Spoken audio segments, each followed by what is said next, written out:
शाह जी के पास चलेंगे। अली शाह जी, जब भी ऐसी बातें होती हैं तो क्या क्या मैसेज जाता है, जरा हम आपसे समझना चाहेंगे। एक तरफ हमारे जवान जो है सरहद पर है, लड़ाई लड़ रहे हैं, देश की सुरक्षा कर रहे हैं, दूसरी तरफ आपको लगता नहीं है कि जब देश की बात आती है, सेना की बात आती है, तो सबको एक मंच पर एक साथ होना चाहिए? बिल्कुल आनंद जी, देखिए बात ऐसी है कि मैं बिल्कुल एक पॉलिटिकल बात करूंगा, एक फौजी होने के नाते, ना किसी पार्टी का पक्ष रखूंगा। जो हकीकत की बात है, जो फैक्ट्स हैं, वही बात रखूंगा सामने जी। है ना जी। देखिए बात ऐसी है कि सरकार जो फौज जो है वो सरकार से बस ऑर्डर लेती है। सरकार किसी की भी हो, कोई सी भी हो, जो सत्ता में होगी सिर्फ उसकी बात। कांग्रेस पार्टी पे सत्ता में थी, कांग्रेस की बात रखी गई। अभी जो रूलिंग गवर्नमेंट है, ठीक है। अच्छा, अब बात करते हैं हमारे फौजियों की सरहद पे। हमारे फौजी दूर दराज इलाकों में, बर्फीली चट्टानों पे, अपने परिवार से दूर, अपनी जान की परवाह ना कर, अपनी जानों की बाजी लगाकर, अपनी जानों पे खेलकर दुश्मन के आगे कूद पड़ते हैं और हमारी हिफाजत करते हैं, ताकि हम लोग चैन से घरों पे रह सकें, सो सकें। हम यहाँ पे अभी डिबेट कर पा रहे हैं ताकि हमारे फौजियों की वजह से। उसके बावजूद भी अगर जिनको राजनीति खेलनी है, मैं कोई पार्टी का नाम नहीं ले रहा हूं यहां पे, अगर किसी पार्टी को लगेगा कि उनके बारे में बात कर रहा हूं, तो यानी कि अनुज जी, चोर की दाढ़ी में तिनका जी, ठीक है। जिनको राजनीति खेलनी है, जिस पॉलिटिकल पार्टी को, मैं चैलेंज करता हूं, दावे के साथ कहता हूं, वो जाए अपने खर्चे पे, जाए बॉर्डर पे, सरहद पे जाए, वहां पे 24 घंटे, बस केवल, ज्यादा नहीं मांग रहा मैं, केवल 24 घंटे मैं कह रहा हूं, वहां पे खड़े होके दिखा दे, जो हमारे बहादुर जाबाज फौजी करते हैं ना। हिम्मत नहीं होगी, हाँ, मगर बैठ के अपने घरों में, अपने ड्राइंग रूम में बड़ा बड़ा व्हाट्सएप पे लिख के और फेसबुक पे और ट्विटर पे लिखने की बहुत टाइम होगा इनके पास। ये केवल कीपैड वॉरियर है, इनके पास हिम्मत नहीं है। हम किसी से कम नहीं, लेकिन हम में कोई दम नहीं है, लेकिन फिर भी हम किसी से कम नहीं। ये वो वाले लोग होते हैं जो राजनीति खेलते हैं। पार्टी में किसी की पार्टी के नाम ले रहा हूं, मगर देखिए फौज का काम है केवल अपनी, और हमने जो गलवान मेरा अनुज जी जो बैंड बजाया इन चीनियों का, हमने तवांग में जो बैंड बजाया, मेरा बचपन गुजरा है तवांग में, टांगा वैली, खिरमू। मैंने अपनी स्कूल की शुरुआत वहां से की थी। मेरे फादर भी आर्मी में थे, तब उस टाइम पे मेजर साहब थे। आपको अर्ली 80s की बात बता रहा हूं मैं आपको। और मैं बताऊं, अभी जो 9 दिसंबर, भले ही वो वीडियो जो वायरल हुआ है, भले ही वो 9 दिसंबर का ना हो शायद, ठीक है, लेकिन उससे ये तो बात साफ मालूम पड़ रही है ना, जिस तरीके से इंडियन आर्मी ने चाइनीज आर्मी को बिल्कुल ठीक बात है। अरे भाई, आप अनुज जी 9 दिसंबर को मेरे फौजी साथी मेरे को बताते हैं, भगा भगा के मारा है चीनियों को, भगा भगा के, उनको रुला रुला के, वो घुटनों के बल आ गए थे, हाथ जोड़े थे, भैया बख्श दो, ऐसा सबक सिखाया। बहुत महत्वपूर्ण बात आप कह रहे हैं अली शाह जी, बहुत महत्वपूर्ण बात आप कर रहे हैं, और आपसे अभी बहुत सारी बातें करनी है।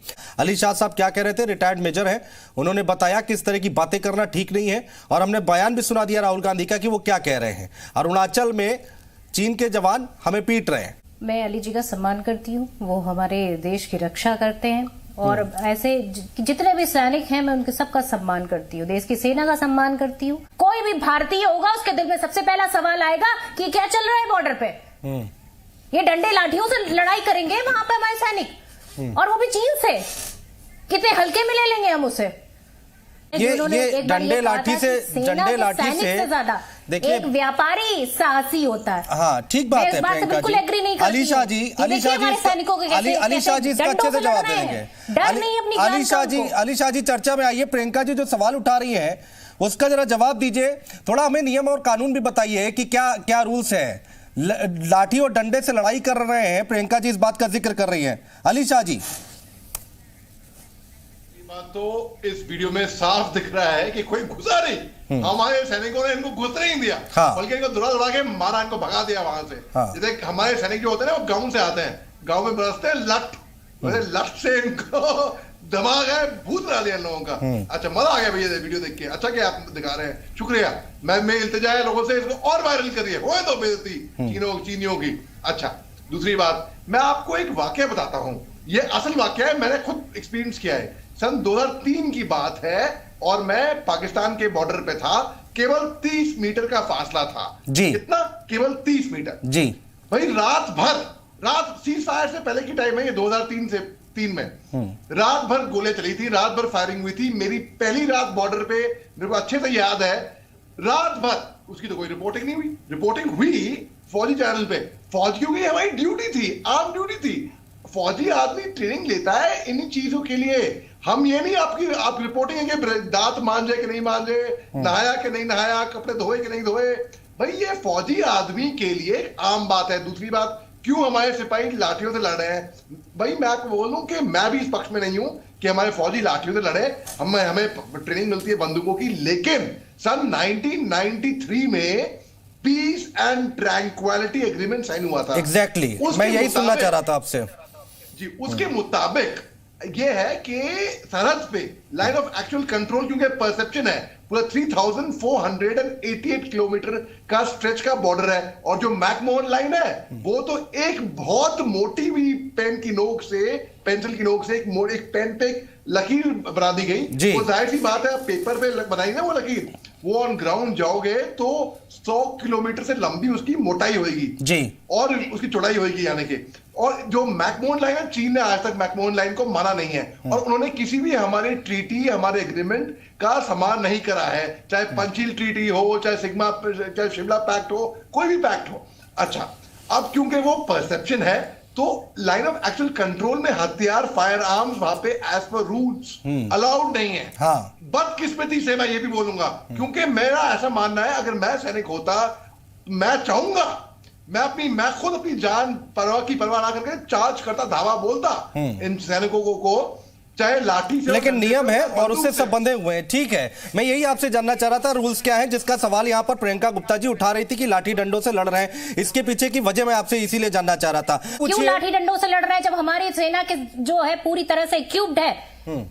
पूरे विश्व की दूसरे नंबर की सेना है हमारे पास, और ये हालत है उसकी। हाँ, तो लाठी डंडों से लड़ेंगे ना। अभी तो अली शाह जी ने, इसीलिए मैंने मैं बता सकता था आपको क्यों लड़ रहे लाठी डंडों से, लेकिन अली शाह जी बताएंगे तो ज्यादा समझ में आएगा आप लोगों को, इसलिए मैंने उनसे ये सवाल किया था। और उन्होंने बताया सारे नियम कि नियम क्या है।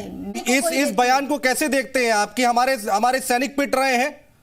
इसको कैसे देखते हैं? मनो कितना फर्क पड़ता है, जरा समझाइए। गुस्सा आता है, खून खौलता है वाकई में। भाई यहाँ पे हमें सरहदों की रक्षा करी है, हिफाजत करी है, और यहाँ पे ये सुनने के लिए कि हमारे जवान पिट रहे हैं। भाई वाकई में ये शर्मनाक बयान है। देखिए, मेरे ख्याल से एक सलाह है विपक्ष के लिए मेरी तरफ से कि इस टाइम पे जब सरहद की बाहर की बात आती है, एकजुट होके हिंदुस्तानी बन के, केवल एक बार हिंदुस्तानी होके बाहर के जो लोग हैं उनको मैसेज अच्छा पहुंचाएं कि हम एक हैं, हमें कोई बात नहीं रखता। अगर हम ऐसा करेंगे ना, तो मैं आपको बताऊं, जितना भी विपक्ष के लिए जो हम पूरी हमदर्दी से मैं ये बोल रहा हूं, पूरी हमदर्दी से विपक्ष के लिए मैं ये सलाह दे रहा हूं, ये सेल्फ गोल करना बंद करिए, थोड़ा दिमाग लगाइए। अगर हम एकजुट होके लड़ते हैं, आपको और ज्यादा सपोर्ट मिलेगा। लेकिन अगर आप जवानों के प्रति ऐसा बोलेंगे कि हमारे जवान पिट रहे हैं, उसी स्टेटमेंट को आप आके डिफेंड करेंगे, तो आपकी क्रेडिबिलिटी कम होगी। भला ही आप बोलते हैं हाँ मेरा मतलब ये नहीं था, माफी मांग ले, और हम एकजुट होकर लड़ाई लड़ेंगे। हाँ, इंटरनल मैटर जो होंगे ना, उस पर आप सवाल उठाइए, कोई बात नहीं। बिल्कुल, एक्सटर्नल बातों पे आप यानी कि वो लोग समझेंगे। ठीक बात है, अच्छी बात कर रहे हैं आप अली शाह जी, अच्छी बात कर रहे हैं। बहुत शुक्रिया आप सभी मेहमानों का हमारे साथ जुड़ने के लिए, तमाम बातचीत करने के लिए, चर्चा करने के लिए। लेकिन एक तरफ हमारे जवान जो है सरहद पर मुस्तैदी से लड़ रहे हैं, सामना कर रहे हैं दुश्मनों का, और दूसरी तरफ अगर इस तरह की बातें निकलकर सामने आती तो जाहिर सी बात है मनोबल गिरता है और एक अच्छा संदेश नहीं जाता है। ऐसी बातों से, ऐसे बयानों से बचना चाहिए।